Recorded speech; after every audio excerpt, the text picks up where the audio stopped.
friends, I'm gonna read this story about Puss in Boots. Puss in Boots. Once upon a time there lived a poor miller who had 3 sons. When he died, all he owned was divided between his sons. The mill he left to his eldest son, the donkey to the second, and the youngest he left the cat.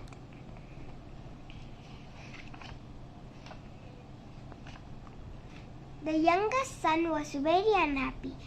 "Alas," he said, "this cat is of no use to me, and I am too poor to feed her." While he was sitting and thinking what he should do to get his food, Puss jumped and said, "Don't worry, master. I will get your living for you. Do what I tell you to see how much I can do for you. Only buying me a hat and a pair of boots and a large bag."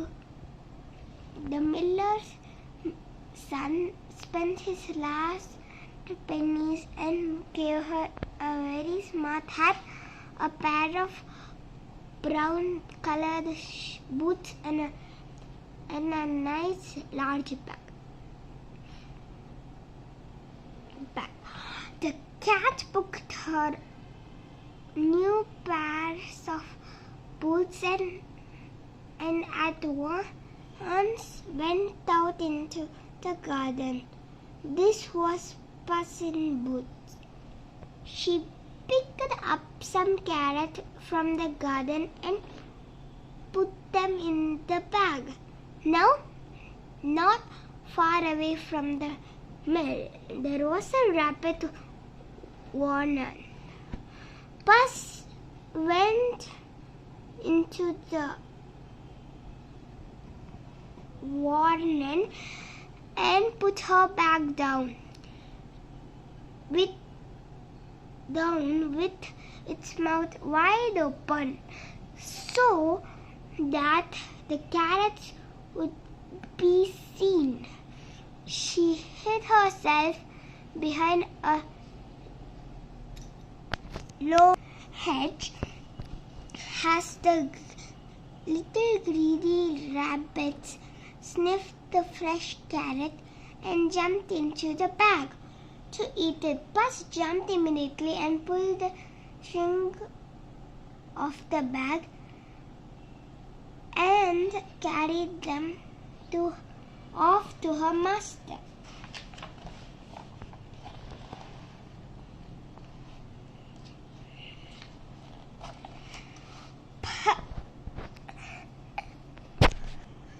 Puss carried the bag and with Fat Rabbit on her shoulder and came to the king's palace. She bowed before the king and said, "Your Majesty, I have a present for you from the estate of my master, the Prince Carabas."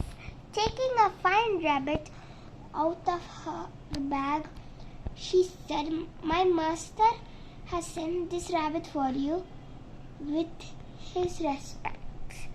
The king accepted the present and ordered his head cook to dress the rabbit for dinner.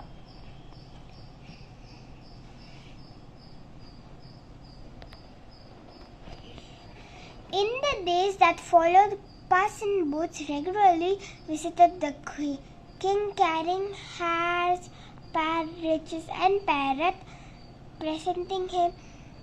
presenting them all to the king in the name of Prince Carabas. "Tell your master," said the king, "that I am pleased to accept his gifts."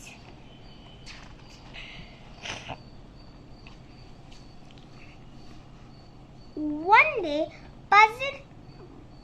day, Puss heard that the palace that the king and his daughter were planning to drive beside the river bank. He raced home to her master and told him about her visit to the king's palace. She then said to him, "If you will follow my advice, for your fortune is made. I want you to go and swim in the river. If anyone asks your name, you have to say that you are the Prince of Carabas and read rest to me." The miller's son did what the cat advised him to do, and while he was in the water, Puss took away his clothes and hid them under a large stone. As the king's carriage came near, Puss ran out shouting, "Help, help, my master, the Prince of Carabas!" Hearing the shouts of the cat, the king ordered the carriage to stop and asked what the matter was. Bowing before the king said, "Oh, your majesty, my master was bathing and one of his clothes he will catch the cramp and be drowned."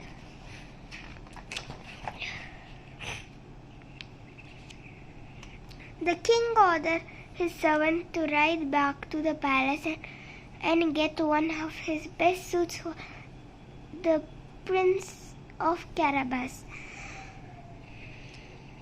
When the miller's son put it on, he looked just like a prince. "This is my master, the Prince of Carabas." Puss graciously introduced the miller's son to the king and the princess. Though poor, the miller's son was a handsome and well-built fellow, and the fine clothes have given him a smart look. The king invited him to sit in the coach and said he would drive him home. Puss told the coachman where to go and ran ahead the carriage across the field. On her way, Puss met some haymakers. She warned them, "If the king asks you whom do these fields belong to, say it belongs to the king, Prince of Carabas.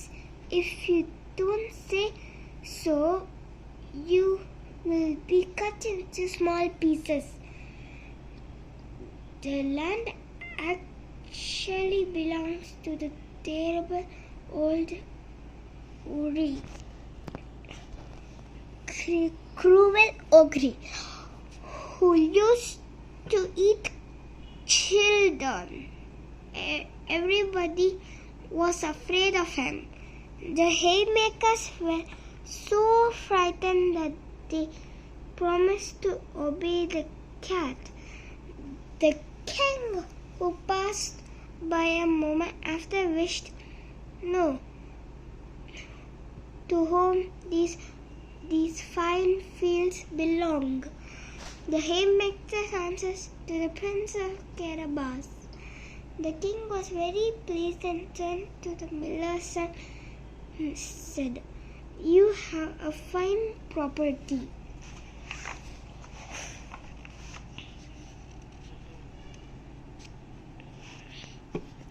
Running ahead, the clever cat reached the oars castle. Through terrified, she entered the castle. Running ahead, the clever cat reached the ogre's castle.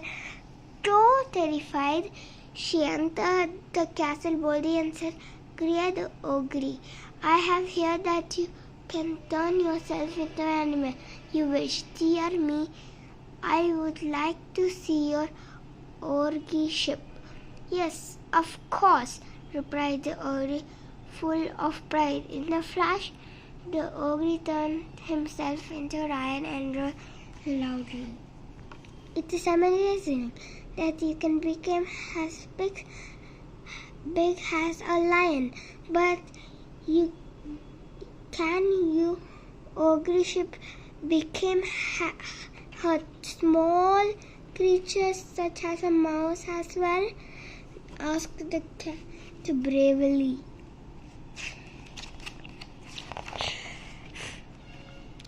"Oh, it is not a problem at all," said the vain ogre, and he changed himself into a little mouse.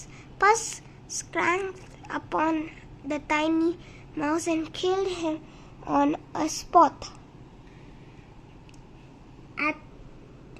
At that very moment, the king's coach stopped at Ogre's castle, and Puss came out and bowing very loud, said,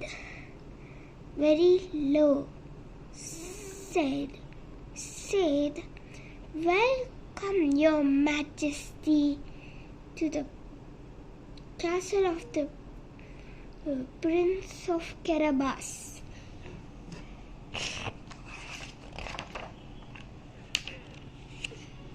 The king, the princess, and the miller's son went inside the castle with Puss and sat down to a great feast. The king was very pleased with the miller's son and thought him such as a good match for the princess. He turned to the miller's son, saying, "You marry my daughter." Soon the miller's son and the princess got married and lived together happily in the castle. Puss in Boots became a great lord and lived in comfort the rest of her days and never ran after mice anymore.